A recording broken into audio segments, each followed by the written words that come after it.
pessoal, eu sou a Lilage e esse aqui é o Vênus em Arte. Nós estamos na nossa série sobre as mulheres do dadaísmo por aqui.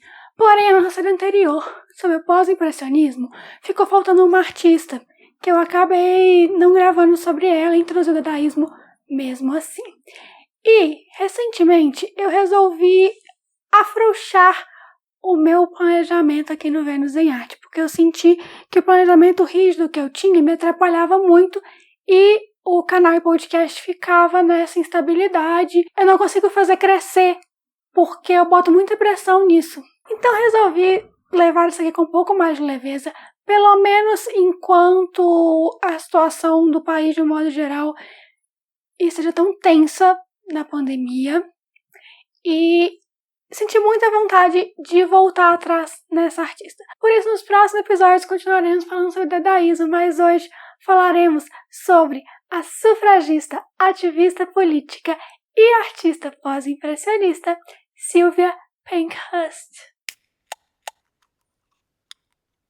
Nascida Estelle Sylvia Pankhurst no dia 5 de maio de 1872, ela era filha de Emmeline Pankhurst e do seu marido Richard, que eram membros do Partido Trabalhista Britânico e ele, advogado, enquanto ela foi a fundadora do movimento sufragista feminista que teve esse começo muito forte lá na Inglaterra. Eles moravam em Manchester e ela estudou na Escola Manchester para Garotas e depois na Escola Manchester de Arte, onde ela ganhou o prêmio de Best Female Student, ou seja, melhor aluna mulher, em 1901, até ganhar uma bolsa de estudos na Royal College, em Londres. Entre 1906 e 1912, ela entrou para a União Social e Política das Mulheres, que era esse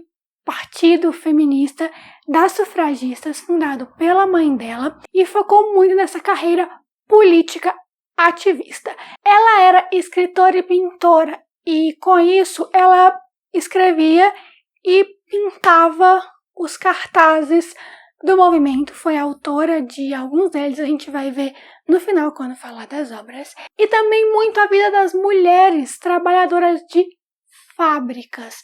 Ela retratava essas mulheres durante o seu trabalho, no seu dia a dia mesmo, em algumas obras. Ela é autora do broche Holloway, que era um prêmio que as forças davam para as companheiras de movimento que iam presas. Elas davam esse prêmio para as companheiras depois que elas eram soltas. Depois disso, nessa época, em 1912, ela abandonou a carreira artística dela. E a partir daqui, a gente só vai falar dela como ativista e política mesmo. Se você tem interesse em ver um filme muito romantizado sobre o movimento sufragista, existe As Sufragistas, que foi lançado em 2015 e mistura a história real da União Social e Política das Mulheres com uma história de ficção da protagonista do filme. Em 1914, com a Primeira Guerra Mundial, ela começou a perceber que os ideais dela não batiam com o da mãe, das irmãs e das companheiras dela desse partido, de um modo geral, feminista. Elas tinham uma visão mais pró-guerra, assim, e a Sylvia era completamente contra a guerra. Ela era amiga da Anne Catherine Browning, uma artista impressionista britânica, da qual já falamos no Vênus em Arte. É uma das minhas grandes queridinhas que pintava no meu movimento queridinho. E as duas tinham organizações para ajudar pessoas afetadas pela guerra, porque elas eram realmente contra esse movimento. Elas produziam muito juntas, eram bem amigas mesmo. Principalmente porque elas sabiam que as mulheres eram grandes afetadas pela guerra, por esse confronto todo que aconteceu ali muito forte na Europa. Com isso, ela criou sua própria organização sufragista, a Federação Socialista das Trabalhadoras, que inclusive tinha restaurantes populares para atender essas pessoas, essas mulheres que estavam sendo afetadas nesse período. Então, nesse período em que ela se caracterizava como socialista, ela se classificava como socialista, ela começou a sentir o posicionamento político dela e das pessoas de um modo geral era algo muito importante para ela, que se posicionar cada vez mais. Então ela foi se afundando na política, se afundando de maneira positiva, tá? Não definhando, mas sim buscando mais conhecimento político cada vez mais e se alinhando cada vez mais à esquerda mesmo. A WSF, que era a Federação Socialista das Trabalhadoras, foi o lugar onde aconteceu a primeira reunião do Partido Comunista Britânico. Ela também era abertamente contra o parlamentarismo e, com o tempo, os partidos comunistas que tinham na Inglaterra acabaram se fundindo e ela era tão politizada, tão ativista, tão fervorosa nisso, que ela acabou sendo expulsa desse partido único que foi criado. Com isso, ela criou o próprio Partido Comunista também, mas ele durou muito pouco. Com o fim da Primeira Guerra Mundial, ela foi morar com Silvio Covio, que era um italiano anarquista, com quem ela teve esse relacionamento romântico, e ela teve até um filho com ele, o Richard, e esse nascimento fez com que a Emily Pankhurst cortasse definitivamente relações com a filha. Ela não aceitava que a filha dela tinha um filho que era fruto de uma relação que não era um casamento.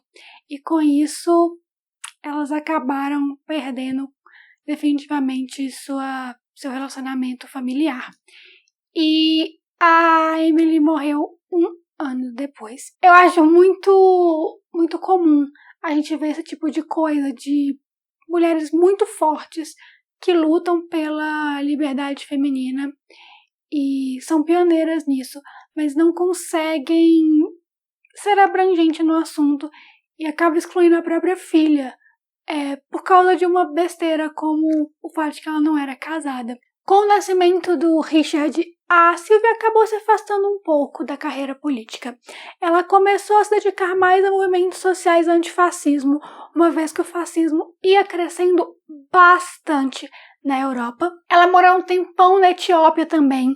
Existia uma dominação italiana na Etiópia, e com isso ela lutou muito contra a dominação dos italianos no território da Etiópia, principalmente porque o fascismo cresceu muito na Itália, dominou a Itália de forma muito violenta, então ela lutava contra isso e ao mesmo tempo contra a entrada dos fascistas num território que sequer era deles. E uma vez na Etiópia, ela começou também a se dedicar cada vez mais a causas humanitárias para os etiópios mesmo. Ela foi uma das fundadoras de um jornal chamado Observatório da Etiópia. E foi lá que ela morreu, em 1960, aos 78 anos.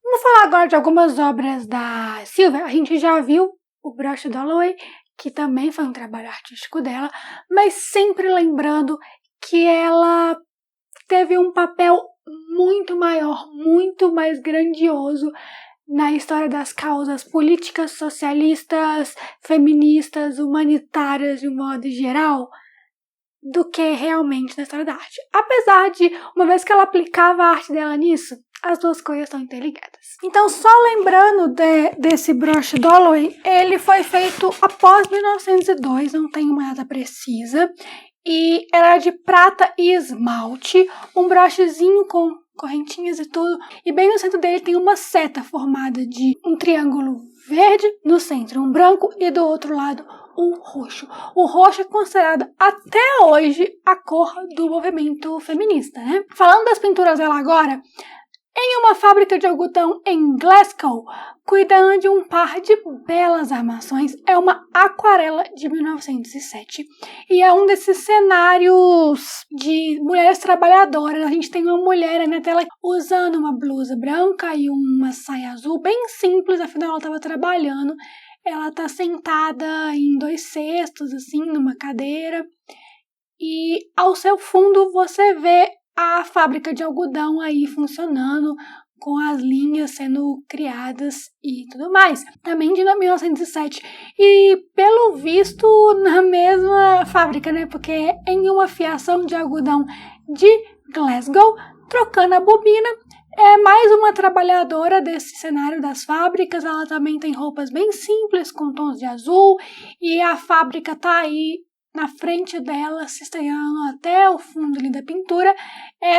Ela tá trocando a bobina, como o próprio título sugere. Então ela não está posando para artista, como a anterior, em um banco de potes, terminando as bordas de potes não assados.